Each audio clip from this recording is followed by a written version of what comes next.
진정한 성도는 어떤 사람인가? 한번 따라해 보실까요? 진정한 성도는 어떤 사람인가? 자, 옆분하고 이렇게 축복해 보세요. 좋은 성도 되세요. 로마서의 핵심 구절은 어느 구절일까요? 어떤 분들은 로마서 8장이라고 말하지만 저는 로마서의 전개는 1장 16절 17절에서부터 시작된다고 생각합니다. 자, 한번 로마서 1장 16절 10절을 다 함께 읽겠습니다. 시작. 내가 복음을 부끄러워하지 아니하노니 이 복음은 모든 믿는 자에게 구원을 주시는 하나님의 능력이 됨이라. 먼저는 유대인에게요 그리고 헬라인에게로다. 복음에는 하나님의 의가 나타나서 믿음으로 믿음에 이르게 하나니 기록된 바 오직 의인은 믿음으로 말미암아 살리라 함과 같으니라. 아멘. 이런 하나님의 복음을 위해서 로마서가 쓰여졌습니다. 헬라인이나 유대인이나 이방인이나 누구든지 하나님을 믿으면 하나님의 자녀가 되는 것, 이것만큼 더 놀라운 은혜는 없습니다. 그리고 믿음으로 말미암아 살리라 함과 같음이라. 이 땅의 모든 성도는 믿음으로, 누구를? 그리스도 예수를 믿음으로 살아가는 사람들입니다. 이 복음을 설명하기 위해서 말씀은 이렇게 이어가는데 18절을 한 번 더 읽겠습니다. 시작. 하나님의 진노가 불의로 진리를 막는 사람들의 모든 경건하지 않음과 불의에 대하여 하늘로부터 나타나느니 하나님의 진노와 심판은 거짓이 없습니다. 하나님의 사랑과 은혜도 틀림이 없습니다만 심판과 진노는 임하는 것입니다. 누구에게요? 의를 행하지 않는 자에게, 그리고 믿음으로 산다고 하지만 회개치 않은 사람들에게도 누구에게든지 진노가 임하는 거예요. 자기 양심이 증거하고 그러듯이 우리가 양심에 꺼리끼는 일이 내게 행해진 적이 있으면 불편하잖아요. 불편하지 않습니까?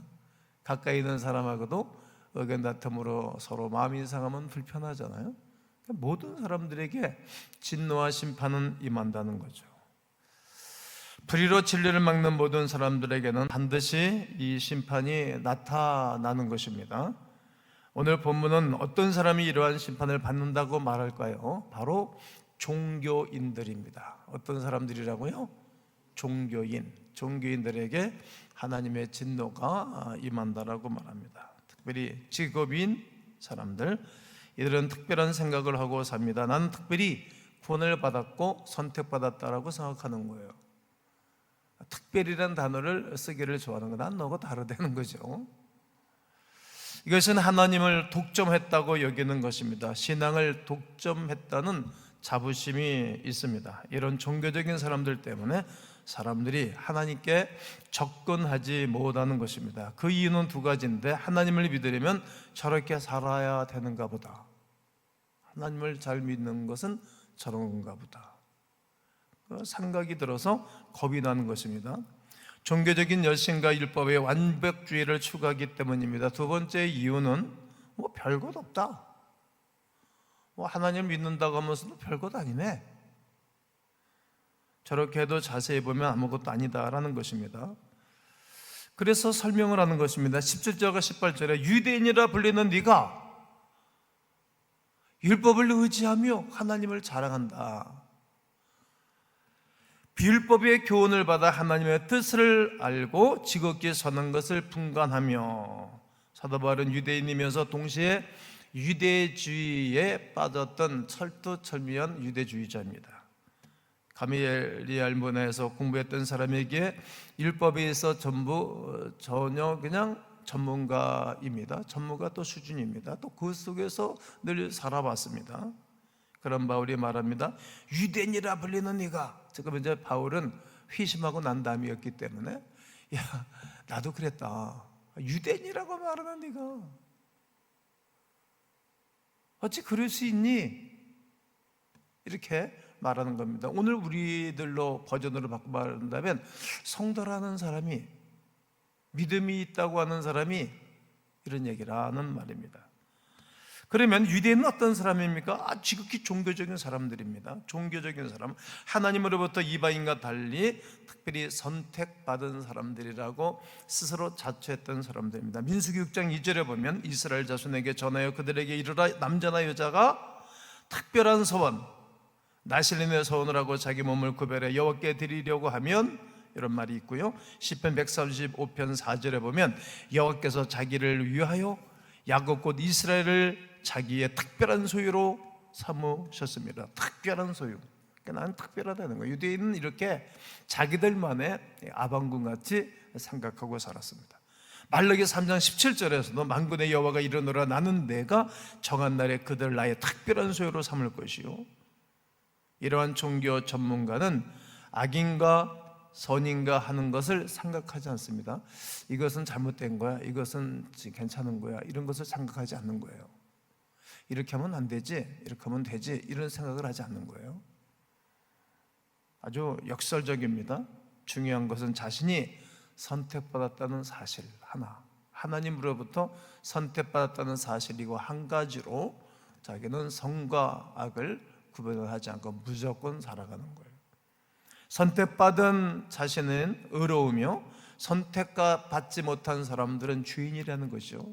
이언론적으로 딱 생각해서 사람을 매도하고 사람을 우습게 여기는 것입니다.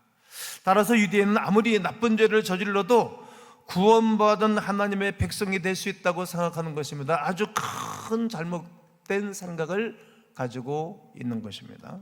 선택받지 못한 이방인들은 아무리 착한 일을 해도 하나님의 백성이 될 수 없다고 단정을 짓는 것입니다. 그래서 유대인들은 이방인들을 개취급한 것입니다. 예수님도 스로보니게 여인과 이야기를 나누면서, 야, 내가 떡을 개들에게 취하는 것이 마땅치 않다. 그러니까 먹소이다마는 개들도 주인의 상에서 떨어지는 푸스럭지를 먹지 않습니까? 그 말을 듣고 난 다음에 예수님이 그의 소원을 들어주셨죠. 즉 유대인들은 이방인을 개취급하고 아무리 선한 일을 하고 그래도 너희들은 복을 받을 수 없다라는 생각이 그들에게 지배적인 사고였습니다. 그래서 그들의 가장 중요한 것은 율법을 소유하는 것과 할례를 행하는 거였습니다. 겉으로 내보이는 것입니다. 마치 영국인들은 자기들만의 오래된 책을 자랑하고, 우리 한국 사람들은 그 해인사에 있는 팔만대기 대전경을 자랑하던 말이죠.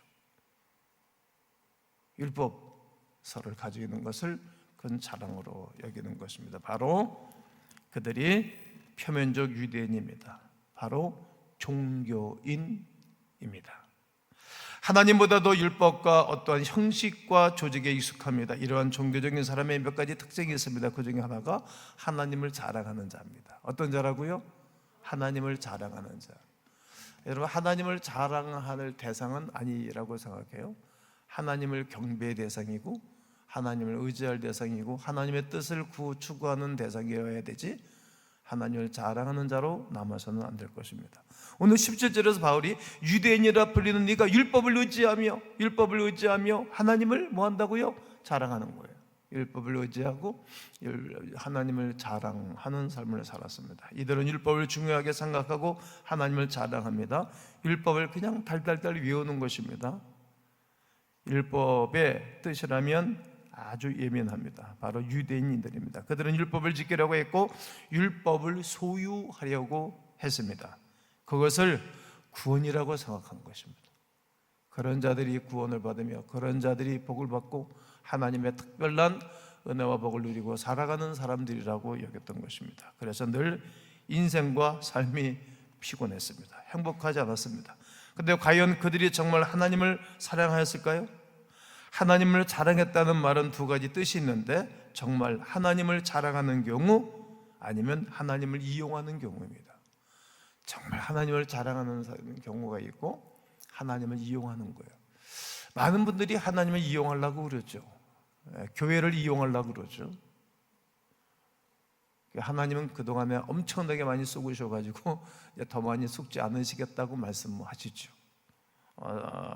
그들은 하나님을 자랑하며 사랑하며 섬긴다라고 생각했습니다. 행위는 전혀 그렇지 않지만, 다른 경우는 헌금과 십일조를 내고 모든 종교 활동을 다 하면서 하나님을 자랑했습니다. 그러나 이 사람들의 특징은 율법을 소유하려고 한 것이고 하나님을 소유하려고 하는 것입니다. 그래서 자기들의 기도가 보면 다 자기를 위한 겁니다. 하나님이 나의 시종처럼, 나의 종처럼, 나의 비서처럼 일해주기를 원하는 마음으로 늘 그들은 기도 생활도 그리한 것이죠. 그들은 하나님이 내 편이라고 생각했습니다. 하나님이 그저 나의 소유물이라고 생각하는 것입니다. 이런 사람들이 다 종교인입니다. 이런 사람들 때문에 사람들이 쉽게 하나님께 접근하지 못하는 것입니다. 이런 사람들이 내 주변에 많이 있으면 그 주변에 있는 사람들이 손해를 보죠. 얼마나 힘들겠어요? 얼마나 어렵겠어요? 자기 중심적이고 자기 의지적으로 살아가는 사람들 말이죠. 그들은 종교라는 껍질을 뒤집어 쓰고 그 안에서 숨쉬고 살아가는 것입니다. 그리고 옆에 있는 이들에게 적당한 많은 민폐를 끼치는 사람들입니다. 이처럼 하나님을 자랑하는 자들입니다. 둘째는 지극히 선한 것을 추구하는 자들입니다. 오늘 18절 하반절에 보면 율법의 교훈을 받아 하나님의 뜻을 알고 지극히 선한 것을 분간하며, 율법의 교훈대로 하나님의 뜻대로 그들은 지극히 선한 것을 추구합니다. 이런 사람들일수록에 얼마나 자기 자신이 위대한지에 대해서 감격해하고 있습니다. 나는 괜찮은 사람이야. 나는 위대한 사람이야. 감히 나한테 어떻게 이렇게 할 수 있나? 내가 어떤 사람인데? 내가 예수 믿은 지가 몇 년인데, 내가 교회 온 지가 몇 년인데 어떻게 나한테 이렇게 할 수 있어?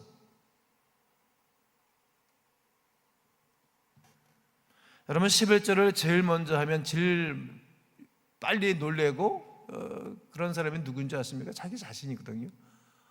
내가 믿음이 많이 컸네. 내가 그래도 꽤 믿음이 좋은 사람이야. 자기 자신이 놀라는 것입니다. 종교인들이 이처럼 자신이 가장 훌륭하다고 생각하는 것입니다. 하나님은 없는 거예요.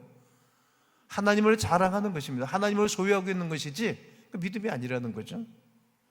나만큼 성경 읽는 사람이 없어. 나만큼 기도하는 사람이 또 누가 있겠어? 내가 얼마나 봉사를 많이 하는데 그래. 그래서 속은 행복함이 없어요. 오늘 이제 찬양들 나는 행복에 대해서 얘기했는데 정말 행복해져서 찬양하고 행복에 젖어서 신앙생활하고 행복에 젖어서 믿음 생활하는 사람이면 아주 제대로 된 하나님의 사람들이겠죠. 자기 자신에 놀래하고 자기 자신에 도취해 있는 것입니다. 하지만 현실은 다릅니다. 사람은 신경질도 내지 않습니까? 여러분, 화도 내지 않습니까? 또 짜증은 안 냈습니까? 우리에게는 적당한 욕망도 있죠. 경쟁심도 있죠. 너고 나고 내가 이겨야 돼. 이런 심리가 여러분 없습니까? 나는 당신보다 봉급을 좀 더 많이 받아야 되겠어. 이런 마음 없지 않잖아요. 이게 사람이라는 거예요. 이게 현실입니다. 본문도 말합니다. 2장 19절로 20절에 맹인의 길을 인도하는 자요, 맹인의 길로 인도하는 자라. 어둠에 있는 자의 빛이요, 어둠이 있는 자의 빛이요. 율법에 있는 지식과 진리의 모범을 가진 자라서 어리석은 자의 교사라는 거예요. 어리석은 자의 교사. 둘 다 엉망이죠. 어린 나이에 선생이라고 스스로 믿으니, 어린 신앙이 어리다는 거죠. 상대방의 생각이 어리다는 거죠. 그런 아이의 선생이라고 스스로 믿는 것입니다. 종교인은 율법의 지식과 진리를 통달한 자가 자신이야말로 맹인의 길을 인도할 수 있다고 생각합니다. 그래서 어리석은 자의 교사이며 선생이라고 스스로 믿습니다. 그러나 성경은 이렇게 우리를 향해서 도전하는 것입니다. 21절에 그러면 다른 사람을 가르치는 네가, 여러분 우리는 늘 가르치려고 그러잖아요. 집에서도 자녀들에게 가르치려고 그러고, 학교에서도 교사들이 애들한테 가르치려고 말하고, 교회에서도 목사도 가르치려고 하긴 하죠. 다른 사람을 가르치는 네가 네 자신을 가르치지 아니하느냐? 왜 너는 그렇게 안 하면서 남들고 하라 그러냐? 여기에 이제 괴리감이 있는 거죠. 다른 사람을 가르치는 네가 네 자신은 가르치지 아니하느냐? 도둑질하지 말라 선포하는 네가 왜 도둑질을 하느냐? 그리고 가늠하지 말라 말하는 네가 가늠하느냐? 여러분, 그 유대인들은 그 부인 여럿이 거느리고 사는 사람들 많잖아요. 다윗도 부인 여러 명 데리고 살았잖아요. 가늠한 거지. 갈비 하나 뽑아지 둘 뽑지 않았잖아요. 아담 깊이 잠들어 놓고 난 다음에 갈비뼈 하나를 뽑으셨는데, 그리고 여인을 만들었으니까 하나거든. 1인 1처제. 그런데 둘, 셋 거느리면 그거 가늠한 거죠. 아주 잘못한 거죠. 자기 부인인데 다른 여자 너무 신나게 사는 사람은 그거 악한 거죠. 가능한 겁니다. 우상을 가증히 여기는 네가 성전 물건을 도둑질하느냐? 역사 속에 있었던 얘기 하려면 너무 많은 시간이 많이 가니까 도둑질하는 거예요. 율법을 자랑하는 이가 율법을 범함으로 하나님을 욕되게 하느냐? 율법을 주신 분이 하나님이신데 그들은 율법을 자랑하고 율법을 말하고 율법을 외우긴 했지만 법을 범하는 거예요. 선을 넘어버린 거죠. 하나님을 욕되게 하는 것입니다. 이것은 종교인들에게 던지는 하나님의 질문입니다.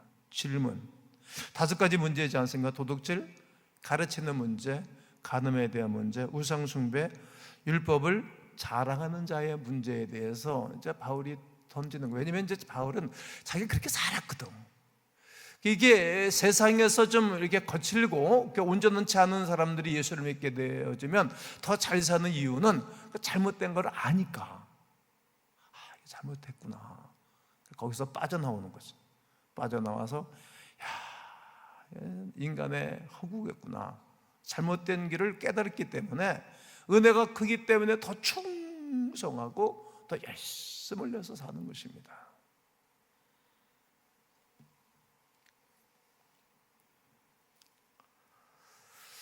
이런 것을 가지고 종교인들이 살아왔습니다.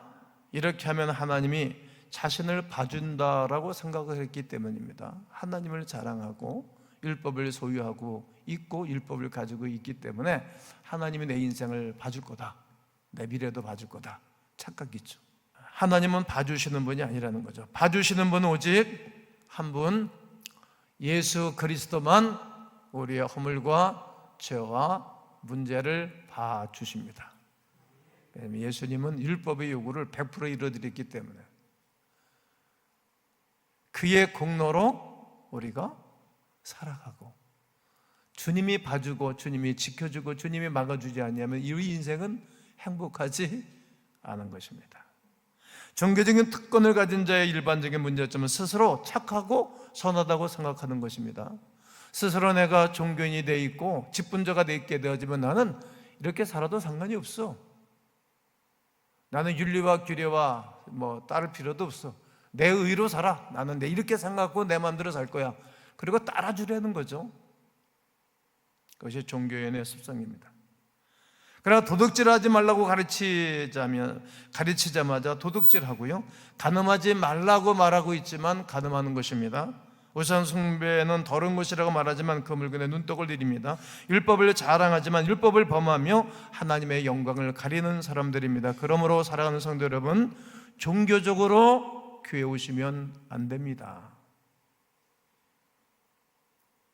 종교적인 틀을 가지고 교회 오시면 안 됩니다. 찬송하고 기도하면서 하나님이 간구한다고 봐주시지 않습니다. 오직 예수 그리스도를 믿어야만 봐주십니다. 예수 그리스도로 말미암아 죄 씻음을 받고 구원을 받은 자만이 하나님께서 그 죄를 용서하시는 것입니다. 우리의 행위 때문에 용서받는 것이 아닙니다. 구제한다고, 11조 한다고, 봉사한다고, 기도한다고, 예배드린다고, 금식한다고 하나님이 구원해 주시는 것이 아닙니다. 죄를 용서해 주시는 것이 아닙니다. 죄가 없어진 이유, 죄가 없어지는 이유, 예수 그리스도께서 나를 위해 십자가에 피 흘리고 못 박혀 돌아가신 그 이유 때문에 내가 사함을 받고 용서를 받는 것입니다. 오늘 24절에 기록된 바와 같이 하나님의 이름이 너희 때문에 이방인 중에서 모독을 받는도다. 먼저 유대인을 부른 것은 유대인을 통하여서 영광을 받기 원하셨는데 그들 때문에 오히려 모독을 내는 거예요. 누가? 하나님의 이름이. 겉으로 나타나는 것이 이렇게 중요하지만 그렇게 중요하지 않는 것입니다. 오늘 25절에 네가 율법을 행하면 할례가 유익하나, 율법을 행하면 할례가 유익하지만 만일 율법을 범하면 네 할례는 무할례가 되느니라. 법에 따라서 할례를 행했는데 하나님 말씀을 어기고 하나님만 자랑하고 하나님 믿지 않는 사람은 그 무할례가 되는 거죠. 할례를 받았다고 해도 율법을 지키지 못하면 그것은 무할례와 같은 것입니다. 26절은 그 반대입니다. 26절 한번 읽겠습니다. 시작. 그런즉 무할례자가 율법의 규례를 지키면 그 무할례를 할례와 같이 여길 것이 아니냐. 비록 무할례자라 할지라도 율법을 제대로 지킨다면 그것은 할례 받은 것과 같은 것이라고 말합니다. 28절에 무릇 표면적 유대인이 유대인이 아니요 표면적 육신의 할례가 할례가 아니니라. 유대인이라고 주장하는 것, 할례를 받았다고 주장하는 것 아무런 의미가 없습니다. 우리의 종교성이 우리를 구원해 주지 못하기 때문입니다. 너무나 많은 교인이 자신의 종교성으로 구원받았다고 생각하는 것입니다. 그래서 익숙해지면 구원이 있다고 착각하죠. 교회 계속 나오다 보면 괜찮다고 생각합니다. 물론 계속 나오다 보면 어느 날 바람이 훅 불어서, 성령의 바람이 불어서 예수를 믿고 영접하는 분들도 있습니다. 가능성이 있습니다. 그러나 교회에 매일 나왔다는 것 자체가 구원을 보장하는 것은 아니라는 사실입니다. 기억해야 됩니다. 여러분, 예수 그리스도만이 구원입니다. 다른 것이 구원이 아니라는 것입니다. 뭘 해서가 아니라는 사실을 알아야 됩니다. 이 사실이 불분명한 사람은 다시 한번 이 문제를 가지고 하나님 앞에 가짜르게 진지하게 성도답게 기도하셔야 됩니다. 29절 오직 이면적 유대인이 유대인이며 할례는 마음이 할지니 어디 한다고요? 마음이 한다고 말해요. 영에 있고 율법 조문이 있지 아니한 것이라. 그 칭찬이 사람에게서가 아니요 다만 하나님에게서로다. 하나님이 칭찬한다는 것. 사람이 칭찬하는 거 중요하지 않습니다. 하나님이 칭찬해야 중요한 것입니다. 참된 구원은 유대인이냐 아니냐, 할례를 받았느냐 할례를 받았지 않았느냐가 중요한 것이 아닙니다. 행위가 의롭고 선한가 착한가에 있지 않습니다. 오늘 29절 말씀대로 구원은 문자가 아닙니다. 어디에? 영. 내 영에 하나님의 구원의 역사에 동참됐는가 아닌가가 중요한 것입니다. 여러분 영혼이 구원받은 것이 확실하십니까? 그렇다면 오른손을 들고 아멘 하시기 바랍니다. 여러분 영혼이 구원받았다고 확신하십니까? 오른손 들고 다시 아멘 해보세요. 여러분 확신하십니까? 그렇다면 여러분은 예수 믿는 사람입니다. 확신이 없다면 오늘 예수님 영접하시죠. 그리스도 예수께서 내 대신 내 맑고 피 흘리고 죽으신 그 공로 앞에 내가 씻어야 돼요. 잘라야 돼요. 그러면 죄가 사라지면 예수님이 영접하기도 쉽고 성령의 임재하심이 여러분 가운데 있어서 물과 성령으로 거듭나고 물과 성령으로 새로워지는 귀한 시간 되시기를 주님의 이름으로 축원합니다.